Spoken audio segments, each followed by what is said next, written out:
A diferencia de Nicaragua. Debe enfrentar los problemas de impunidad de la del fiscal general. La Alianza del Pacífico se presenta también como una oportunidad para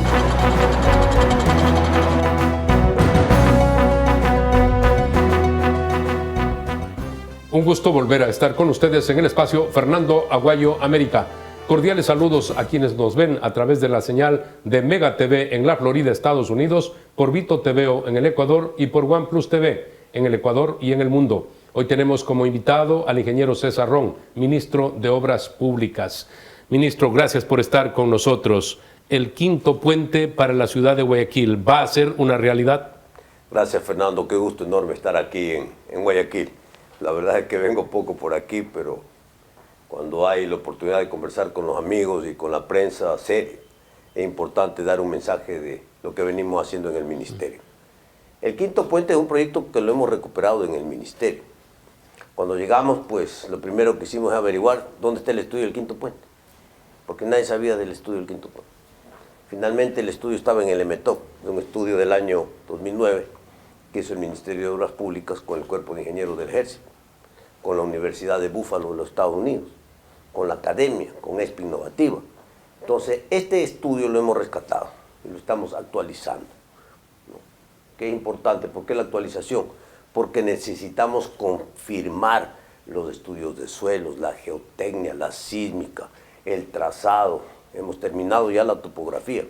Y el estudio definitivo va a estar listo la primera semana de octubre.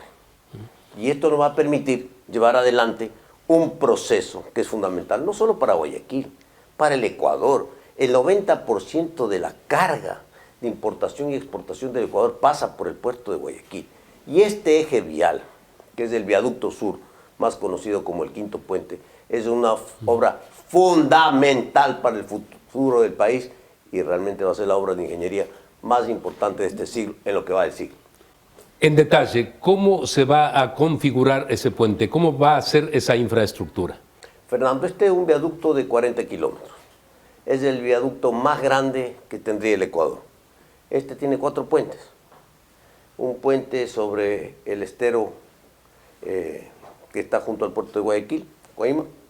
El otro puente principal es el puente sobre el río Guayas. Es un puente de 2.2 kilómetros de largo, con los acercamientos y las aproximaciones al puente, los approaches al puente es de 3 kilómetros. Va a tener una altura libre del agua de 60 metros. Este gálibo es importante para que puedan pasar los barcos, veleros, como los que vienen a Guayaquil, el buque escuela Guayas y todo lo demás. Pero mire qué contradicción. Vamos a tener 60 metros de luz para el libre paso, la libre navegación, pero nos vamos a chocar más adelante con el puente a Santay. ¿No es cierto? Pero se entiende que todo eso tiene que ser desmontado. Ya vimos todos los perjuicios que ha ocasionado, ¿no? Esto no puede ser parte de una estructura ideológica. Sencillamente, en lo práctico, eso, si se hace el quinto puente, tiene que ser desmontado. Así es, Fernando. El puente va a tener una luz para el paso de los barcos de 220 metros, cuando el puente sobre Santay tiene apenas 60 metros, ¿no?, de ancho. La luz hay que abrir el basculante porque si no, no pasa el buque escuela Guaya. Y a veces se daña el basculante, entonces ni entran ni salen los barcos. Entonces, esta barbaridad que hicieron, que es limitar la libre navegación que existe en el río Guayas, tiene que ser efectivamente desmontada, porque además está podrido el puente. Cuidado, se cae y entonces muere alguien ahí. Y luego pues seguimos todos los tramos de carretera.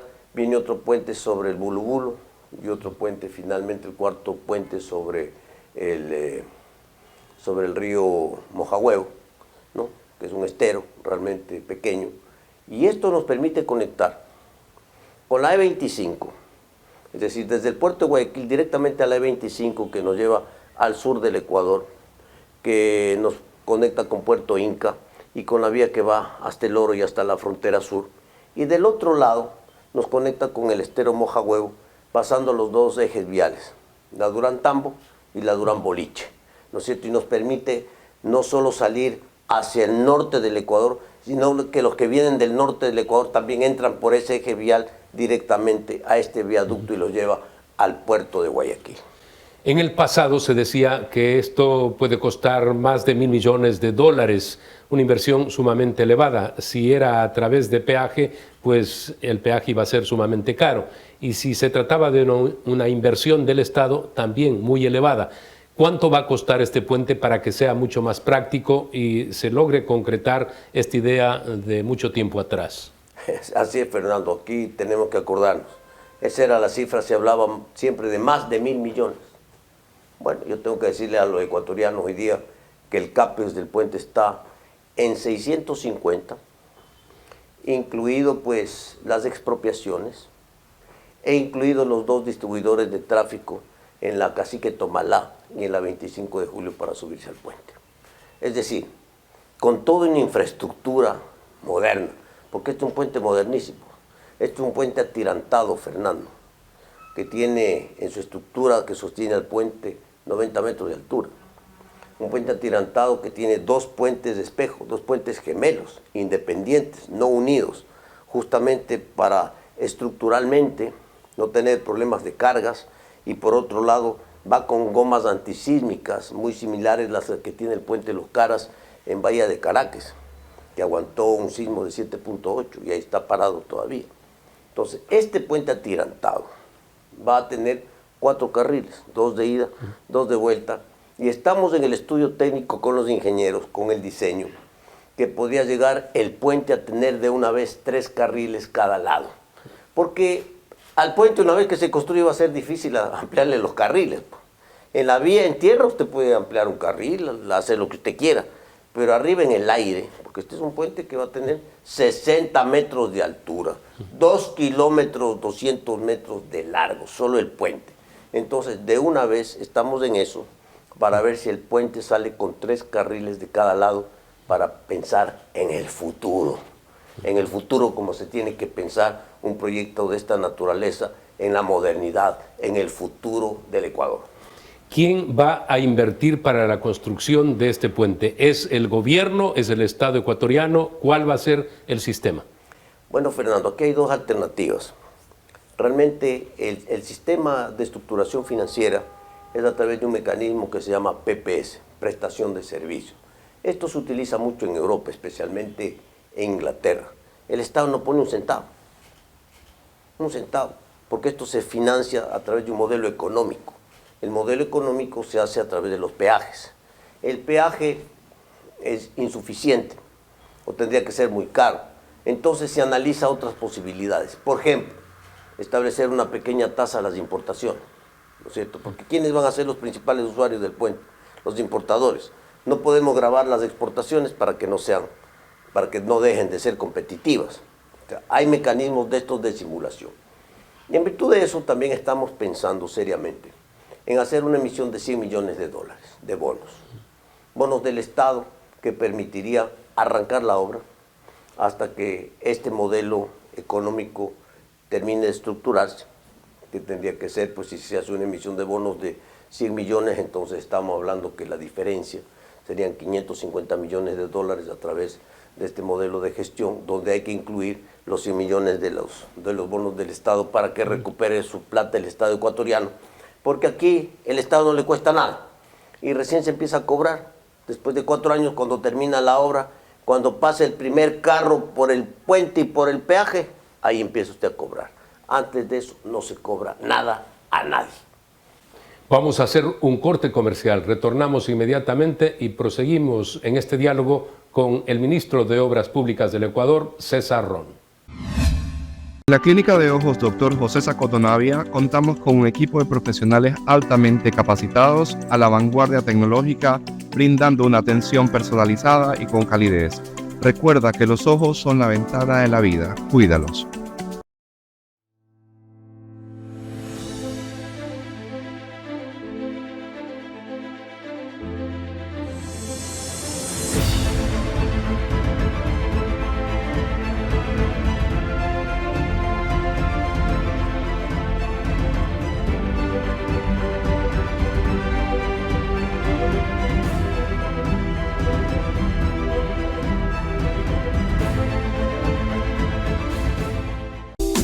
Verde Fruit, el camino para acercar los productos de América Latina a los Estados Unidos. Varios países de Sudamérica están sufriendo ya la presencia de lluvias muy fuertes, inundaciones que han destruido infraestructura, hogares de ciudadanos. Ha habido muertos, por ejemplo, en Chile. ¿Qué se está haciendo en el Ecuador para enfrentar este fenómeno que sabemos va a ser presencia porque los científicos así lo han expresado? Fernando, estamos trabajando, pero parte de este trabajo es que hay que ponerse la camiseta del Ecuador. Aquí hay que olvidarse de los colores políticos, porque hay que hacer un trabajo conjunto, que empieza desde la ciudadanía. Limpia tu calle, limpia tu acera, recoge la basura, no permitas que el plástico tape la alcantarilla, y de ahí recién nos vamos a las vías. Limpia la cuneta, limpia el canal, desasolva los ríos, protege los muros con piedra de escollera. Prepárate para el fenómeno del Niño. Hemos venido haciendo... No se puede esperar solamente la gestión del Estado, todos tienen que participar. Todos, Fernando, los ciudadanos en general. Todos, y los municipios y las prefecturas también, que tienen la cercanía con la gente, ¿no? Entonces, cuando nosotros hablamos de la limpieza y el desasolve, eso es lo primero que hay que hacer. Hace mes y medio, Fernando, no había cómo pasar por el río Jugones. Se desbordaba el Jugones porque había pegado un palo de agua en la provincia del Oro, era terrible. Hoy está seco el Jugones. Nos hemos bajado con la maquinaria hace 2 semanas, hemos hecho desasolve, hemos hecho un enrocado, hemos protegido los muros para proteger nuestra infraestructura. Fernando, en el año 82-83, entre Naranjal y Ponce Enríquez hay 13 puentes. Los 13 puentes se fueron en el año 82-83, en el Niño. Hoy ya hemos... Hay que decir, una zona sumamente importante, agrícola, un sector bananero para que se conozca a nivel internacional. El Ecuador siempre ha estado entre los primeros en exportaciones de banano. Bueno, se aislaron los puertos entre Guayaquil y precisamente la provincia del Oro. Así es, Fernando. Entonces, esos 13 puentes que se fueron, le tomó al Ecuador 20 años volverlos a hacer. Muchos años pasaron los puentes Bailey ahí en la carretera porque no había los recursos para hacer los puentes nuevos, además son puentes muy grandes. Hoy, en este invierno, se fueron 2 puentes, el Gala 1 y el Río Chico, en esa vía que estamos hablando. Hoy este gobierno acaba de inaugurar la semana pasada el presidente Lazo 5 puentes entre Naranjal y Tenguel. Los otros 5 puentes los vamos a terminar antes de irnos. 10 puentes y 3 puentes quedarán para que los concluya el próximo gobierno. Ese es el trabajo que estamos haciendo, Fernando. Ese es el trabajo que estamos haciendo en el país. Por otro lado, ya para enfrentar al fenómeno del Niño, ¿no? ¿Qué estamos haciendo? Estamos organizando campamentos seguros. ¿Qué tienen estos campamentos seguros? Primero, una ubicación geográfica estratégica. Uno está en Naranjal, el otro va a estar en Buenos Aires, Santa Elena, el otro en Puerto Viejo, por las zonas bajas de Esmeraldas, el otro en Quinindé, Esmeraldas. Vamos a ver si ponemos uno adicional en Esmeraldas, por lo que pasó hoy en Esmeraldas, que no fue el Niño, pero fue una emergencia terrible. Y finalmente uno en la provincia de Chimborazo. Por la cercanía también a la zona subtropical que hay entre la costa y la sierra, en la provincia de Bolívar, en la provincia de Cotopaxi, ¿no? Cercanía. ¿Qué van a tener los campamentos? Maquinaria, volquetas, puentes Bailey, material pétreo, piedra para hacer muros de gavión. Para reacción inmediata frente a lo que ocurra. Fernando, hay una emergencia, se fue el camino, lleva el puente, lleva el material, lleva piedra, lleva la retro, lleva la cargadora, lleva la volqueta, lleva el tractor, intervención directa. Apertura de carreteras inmediata. Si hay que hacer un trazado, mira por dónde hacemos una vía. Es decir, buscar la conectividad para evitar el aislamiento de las poblaciones, porque lo primero que tenemos que cuidar es eso, a nuestra gente.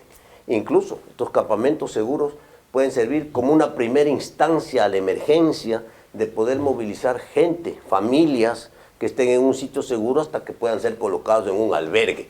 Entonces, en esto estamos trabajando. Y es muy válido el señalar que, por ejemplo, en el año 83 que tuvimos la presencia del Niño, Fue desastroso en lo económico, en lo humano, aislados muchos sectores de nuestro país. Recuerdo que se hicieron las maniobras UNITAS, que se interrumpieron por muchos años, la presencia de las Fuerzas Armadas de los Estados Unidos. Y ese año lo que hicieron es servicio a la comunidad, porque necesitaban incluso alimentos y medicinas, los sectores aislados del Ecuador. Entonces hay que pensar en la magnitud cuando acontece esto. Y esperamos que no sea en esa magnitud. Así es, Fernando. Yo cuando llegué al ministerio hace 3 meses, porque yo soy ministro 3 meses nomás, hice un comentario en la televisión, que pedirle a Dios que deje de llover. Yo hoy le doy gracias a Dios que ha dejado de llover, sí, y nos ha permitido entrar a intervenir en estos sitios que estamos hablando. Hoy pues tenemos el último reporte del fenómeno del Niño, de hoy día. ¿Qué dice ese reporte? La presencia fuerte de Humboldt. Gracias a Dios, Humboldt ha entrado con bastante fuerza, está desplazando las aguas calientes. No con esto quiere decir que no va a haber fenómeno del Niño. Cuidado, el fenómeno del Niño va a haber y va a haber en diciembre. Ha mitigado por el momento. Así es, la presencia de lluvias fuertes, como acontece, reitero, en Chile. Es doloroso lo que sucede en ese país. Así es, esa es por otra zona de convergencia, sí, climática distinta a las nuestras. Sí, sin duda. Las aguas del Golfo de Guayaquil hace 2 meses hervían, Fernando, estaban en 30 grados. La temperatura del Pacífico en la zona 3-4, donde se gesta el fenómeno del Niño, tenía anomalías de 3, 4 y 5 grados. Una barbaridad. O sea, el pronóstico del Niño era apocalíptico, ¿no? Gracias a Dios, el agua fría ha empezado a desplazar las aguas calientes hacia el occidente. Si eso continúa, va a ser clave lo que ocurre en este mes de septiembre.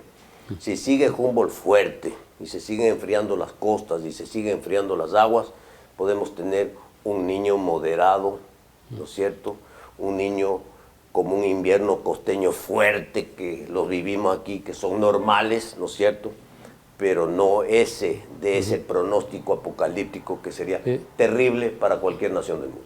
Usted ha explicado la planificación que tienen, las obras que están realizando, pero todo esto requiere de recursos. El gobierno había asignado el presupuesto para poder encarar de manera efectiva, rápida y con los recursos todo lo que va a significar el trabajo para poder enfrentar al niño. Así es, Fernando. El gobierno acaba de asignar a la Secretaría de Riesgos esta semana nomás una partida de 66 millones de dólares, justamente para estas obras emergentes que estamos hablando en el país, y hace poco asignó otros 40 millones de dólares más. Yo voy a hablar por el Ministerio de Obras Públicas, si bien estamos dentro de una planificación nacional, del COE nacional, y como tiene que ser ordenadamente, nosotros tenemos que hacer lo nuestro. Y lo nuestro es cómo ayudamos y cómo intervenimos las vías. Entonces, primero, tenemos un crédito de 150 millones aprobado por el Banco Mundial, que esperamos que en estos próximos días se autorice ya el desembolso para la compra de maquinaria, compra directa por licitación internacional para poder intervenir las emergencias, adicional a todo lo que estamos conversando. Compra adicional, segunda compra de puentes Bailey. Nosotros estamos en una licitación por 20 puentes, esta es una compra adicional de otros puentes Bailey para tener suficientes puentes Bailey en el Ecuador. Yo me voy, pero yo tengo que ser suficientemente responsable para dejarle al próximo ministro y al próximo gobierno recursos, maquinaria y puentes para intervenir, y organizadas las cosas como estamos conversando, Fernando, porque así tiene que ser. Y lo otro, estamos en el proceso con la Corporación Andina de Fomento de un crédito de 300 millones para intervenir varios ejes viales, pero lo más importante, para dejarle 84 millones de dólares de libre disponibilidad al próximo ministro de Obras Públicas para que pueda intervenir con plata el fenómeno del niño. Así es que, Fernando, es el Ecuador y tenemos que ser responsables con nuestro país. Tenemos que hacer el corte comercial, retornamos para el último bloque de este programa. En la Clínica de Ojos Dr. José Sacotonavia contamos con un equipo de profesionales altamente capacitados, a la vanguardia tecnológica, brindando una atención personalizada y con calidez. Recuerda que los ojos son la ventana de la vida. Cuídalos.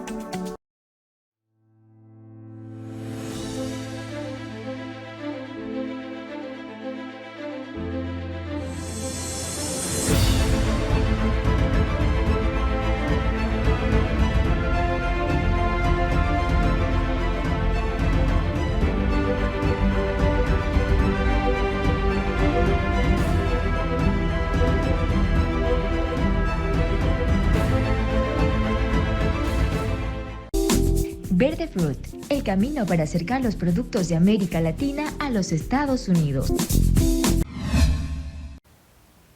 Entramos al bloque final del diálogo con el ministro de Obras Públicas. No puede distraer el ambiente político electoral que vive el Ecuador al gobierno ecuatoriano para realizar toda la gestión, la administración, como corresponde a un poder ejecutivo como el gobierno ecuatoriano. Fernando, vamos a trabajar hasta el último día, porque el pueblo ecuatoriano así nos ha dado un mandato y el presidente Lasso va a trabajar hasta el último día. Nosotros al día 30 de noviembre cerraremos la casa y entregaremos el mando cuando se determine la ceremonia de traspaso, el 5, el 6, el 10 de diciembre, por ahí, más o menos. Da la impresión que se puede prolongar un poco más porque van a haber estas elecciones a nivel internacional. Fernando, nosotros tenemos que pensar en que vamos a estar hasta el 30 de noviembre. Entonces, hasta el último día vamos a trabajar, vamos a ejecutar, vamos a hacer lo que tenemos que hacer y vamos a dejar toda esta programación funcionando. Lo importante es que llegue el próximo ministro de Obras Públicas, llegue el próximo gobierno y cuente con los recursos, cuente con la maquinaria, cuente con las puentes, cuente con la organización, cuente con los proyectos y cuente con los créditos. Porque la plata no le dan los multilaterales, así que no hay un proyecto. Tú tienes que tener proyecto para que tenga plata. Si no hay proyecto, no hay plata. Entonces eso es lo que hemos hecho, recuperar proyectos, recuperar créditos para poder dejar estructurado este ministerio para que el próximo gobierno pueda hacer proyectos, ejecutar obras y tener recursos económicos. La última vez que estuvo el ingeniero César Ron en nuestro programa fue hace 3 meses, 2 días antes de que le nombraran ministro de Obras Públicas. Y hablábamos en general, como lo hemos hecho siempre, de la situación del país y del futuro. Y usted decía la necesidad que tenía el gobierno de emprender en obra especialmente en lo que tiene que ver con las obras públicas, y el ministerio tenía que ser mucho más ejecutivo. Usted ha tenido todo el respaldo del presidente Guillermo Lasso, se siente realizado hasta el momento y ha dicho que va a trabajar hasta el último día para dejar al próximo una mejor condición. Fernando, nosotros vamos a terminar de ejecutar alrededor de 270 millones de obra pública como ministerio, dentro de un presupuesto que estaba alrededor de 200, 250, que era más o menos la proyección anual que iba a ser el Ministerio de Obras Públicas, de un presupuesto de 1.000 millones para los 4 años que se han acortado por las razones que todos conocemos. Y luego pues estamos solo en el proyecto del quinto puente, en 650 millones, que es una inyección a la vena a la economía, pues, a la reactivación económica, imagínense lo que ¿Y que se puede ver en el corto tiempo? Fernando, y que lo vamos a ver en 4 años, ¿no es cierto? Entonces usted va a ver trabajo, obra pública, porque el momento que un proyecto de esa magnitud se lleva aquí en la provincia del Guayas, en nuestra provincia, es una inyección a la vena a la economía, al trabajo, a la dinámica, ¿no es cierto? Y eso es lo que tenemos que aportar a que el país se reactive económicamente, porque parte de los problemas que tenemos también de violencia, por la falta de empleo, por la falta de oportunidades, y un proyecto de esta naturaleza de 650 millones de dólares solito dinamiza la economía del país y más aún la economía de nuestra provincia. En el pasado corto, usted pues estaba en el escenario electoral con la posibilidad de ser candidato a la presidencia de la República, pero vino esta situación, ser parte del gobierno del señor Guillermo Lasso. Y en poco van a haber elecciones nuevas, el 25. Sin embargo, hemos visto a usted trabajando como corresponde, no proyectando políticamente como de pronto lo podrían hacer otras personas. ¿Se va a mantener de esa manera hasta el día en que abandona el ministerio? Así es, Fernando, por una sencilla razón. A mucha gente le piden que ayude y colabore con el país, porque todos hemos sido críticos. ¿Cuántas veces hemos criticado a los gobiernos, a lo que se hace o no se hace, o lo que se debería hacer? Pero cuando a uno lo invitan, uno dice no. Es de valientes asumir los retos. Y más aún cuando solo va a ser 6 meses ministro, que es mi caso. Pero yo no he tenido ningún cálculo, porque primero está el Ecuador. Mi cálculo es el Ecuador. Y por eso asumí esa responsabilidad, acepté la propuesta del presidente Lasso y me he metido a trabajar, a fajarme en el Ministerio de Obras Públicas, en reactivar una obra pública que estaba bastante parada y que la hemos podido mover y que la estamos moviendo y que la vamos a dejar estructurada en beneficio del país. Aquí trabajamos de sol a sol, por eso yo me río, porque a veces digo, no sé ni dónde anochezco, ni dónde amanezco, pero lo que sí garantizo es que donde hay una obra, donde hay un trabajo, donde hay una necesidad, donde hay ahí estamos. Este sábado me voy a Río Blanco, porque más o menos para el 30 de septiembre el puente sobre Río Blanco va a estar colocado. No es imprudente esta pregunta para quien está ejerciendo el Ministerio de Obras Públicas, pero yo he mantenido mi criterio de que un gobernante, en este caso el que venga, que va a ser para un periodo corto, debe dedicarse a gobernar, a solucionar los problemas más acuciantes del país, no pensar en la reelección. Es como deben actuar las personas. Si por el buen ejercicio son beneficiarios posteriormente del voto popular, bienvenido sea. Pero aquel que de pronto piense que va a aprovechar estos 1 año, 8 meses de gobierno para proyectarse políticamente para el futuro, electoralmente, no tiene sentido. Fernando sabe cómo se proyecta en la vida. Trabajando, sirviendo y haciendo, no especulando. Yo personalmente nunca he especulado políticamente. Me he metido a servir. Y el resultado de eso es lo que juzgará la historia y el pueblo ecuatoriano. Creo que el próximo presidente del Ecuador tiene que dedicarse a eso, a gobernar, a hacer, a construir. Lo otro viene por añadidura. Lo otro viene solo, Fernando, solito. No le pregunto por lo que he dicho, qué va a pasar posteriormente, pero en todo caso, en su vida va a continuar este tema de la política en usted. Usted sabe que es difícil dejar la política. Ese es un mosquito que tenemos, un bichito que anda por ahí. Puede ser que nos apartemos, pero siempre estamos cerca de la política. Y seguiremos en la política, haciendo lo que siempre hemos hecho, Fernando. Proponiendo, resolviendo, porque el Ecuador necesita el concurso de todos los ecuatorianos para salir adelante. Los problemas del Ecuador son graves, son complejos. El Ecuador tiene que pensar seriamente, no solo en una reforma constitucional profunda, sino en una nueva constitución que nos permita enfrentar el futuro. La constitución vigente, llena de derechos, no permite al Ecuador salir adelante. Fernando, no se ha resuelto nada. Seguimos eligiendo diputados y asamblea en primera vuelta y presidente en segunda vuelta. Esto es una barbaridad.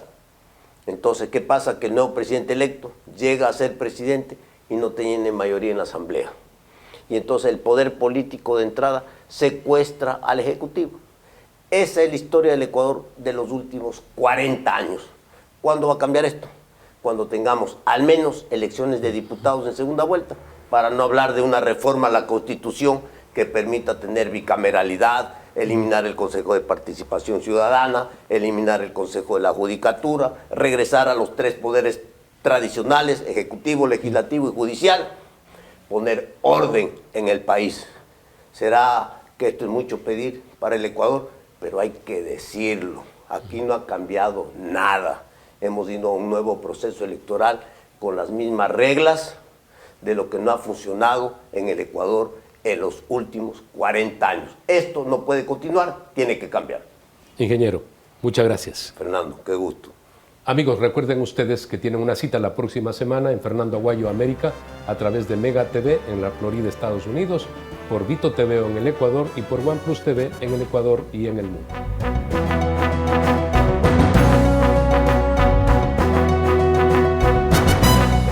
Que verdaderamente cuando uno se encuentra muy mal administrado, por lo tanto equivocado, en un país que nos dice que la democracia puede, a diferencia de Nicaragua, de enfrentar los problemas de impunidad en la del fiscal general. La Alianza del Pacífico